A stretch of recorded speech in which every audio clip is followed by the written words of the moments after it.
ചില പ്രശ്നങ്ങൾ ചർച്ചയാകുമെന്നുള്ളത് കൊണ്ട് അദ്ദേഹത്തെ ഹോൾഡ് ചെയ്തു. അദ്ദേഹത്തെ ഹോൾഡ് ചെയ്ത് നിർത്തിക്കൊണ്ടാണ് സ്ക്രീനിങ് കമ്മിറ്റി എന്ത് ചെയ്യുന്നത്? അജിത് കുമാറിന് ക്ലിയറൻസ് കൊടുക്കുന്നത്. പത്രക്കാരൻ നിങ്ങൾ മനസ്സിലാക്കേണ്ട നിങ്ങളുടെ ബുദ്ധി കൂടി ഉപയോഗിച്ച് ആലോചിക്കേണ്ട ചില കാര്യങ്ങളാണ് ഞാൻ പറയുന്നത്. ആരാണ് ഈ സ്ക്രീനിങ് കമ്മിറ്റിയിലുള്ളത്?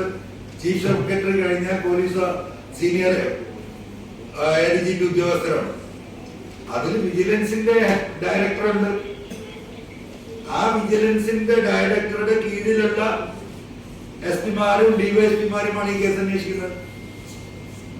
അപ്പം ഇതിലൊരു ഉദ്യോഗസ്ഥൻ സത്യസന്ധമായ നിലപാടെടുത്തപ്പോ ആ ഉദ്യോഗസ്ഥരെയും കൂടി തലക്കടിച്ചിട്ടാണ് എന്ത് ചെയ്യുന്നത്?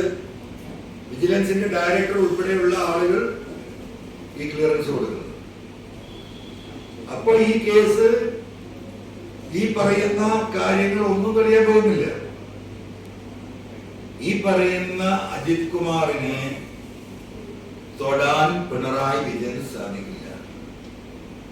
അജിത് കുമാറിന് എതിരെ ഒരു നടപടി സ്വീകരിച്ചാൽ അജിത് കുമാർ മുഖ്യമന്ത്രി പിണറായി വിജയനെ കൊണ്ടേ പോകും. അജിത് കുമാറൊക്കെ വീട്ടിലേക്ക് പോകുന്ന ആരും കരുതണ്ട. അജിത് കുമാർ വീട്ടിലേക്ക് പോകുമ്പോൾ അജിത് കുമാറിന്റെ കയ്യിൽ കേരളത്തിലെ മുഖ്യമന്ത്രി ശ്രീ പിണറായി വിജയന്റെ ഒരു കയ്യുണ്ടാവും. അവിടെയാണ് ഈ കാര്യങ്ങൾ നിൽക്കുന്നത്. ഇന്നിപ്പോ പൂരം കലക്കിയ വിഷയം എന്ന റിപ്പോർട്ട് ഇപ്പൊ നിങ്ങളെല്ലാവരും കാണുന്നുണ്ടല്ലോ. അവിടെ തിരുവമ്പാടി ദേവസ്വം പൂരം കലക്കിയത് എങ്ങനെയുണ്ട്? പൂർണ്ണമായിട്ടും ഓരോ ഘട്ടത്തിലും ഈ റിപ്പോർട്ട് ഇനി കോടതിയിൽ കൊടുത്തെങ്കിലേ നമുക്കൊരു സ്ഥിരപ്പെടുത്തുന്നുണ്ട്.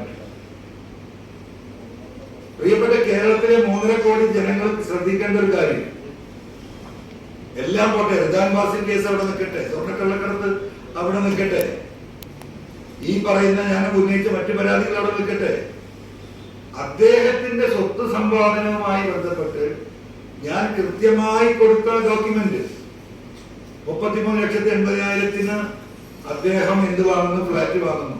10 ദിവസം കഴിഞ്ഞ് 65 ലക്ഷത്തിന് വിൽക്കുന്നു. 33,80,000 രൂപ റൊക്കമായി പണമായി കിട്ടിയെന്നാണ് ആധാരത്തിൽ എഴുതിയിരിക്കുന്നത്. വാങ്ങുമ്പോ വിൽക്കുമ്പോഴും അതേപോലെ തന്നെയാണ്. സർക്കാർ അക്കൗണ്ടിൽ നിയമപരമായിട്ട് മുടക്കേണ്ട ഒരു പൈസ മുടക്കിയിട്ടില്ല. പരിപൂർണമായും ഒരു കള്ളപ്പണ ഇടപാട്. ആ ഒരൊറ്റ കാര്യം മതി. ഈ പറയുന്ന ഇപ്പൊ ഈ അന്വേഷണം റിപ്പോർട്ട് കൊടുക്കുന്ന ഉദ്യോഗസ്ഥന്മാർ ഇതിന് ഉത്തരം പറയേണ്ടി വരും. നമുക്ക് തന്നെ കൈകഴുകി കളയാൻ പറ്റുന്ന കാര്യങ്ങളല്ല ജനങ്ങളുടെ മുന്നിൽ പറഞ്ഞിട്ടുള്ളത്. ഈ രാജ്യത്തിന്റെ നിയമവ്യവസ്ഥ ഇവിടെ നിലനിൽക്കുന്നുണ്ടെങ്കിൽ കോടതിയെ ഡയറക്റ്റായിട്ട് ബോധ്യപ്പെടുത്താൻ കഴിയുന്ന കാര്യങ്ങൾ ഞാൻ ഈ പറഞ്ഞ പരാതിയിലും കൊടുത്ത തെളിവുകളിലുമുണ്ട്.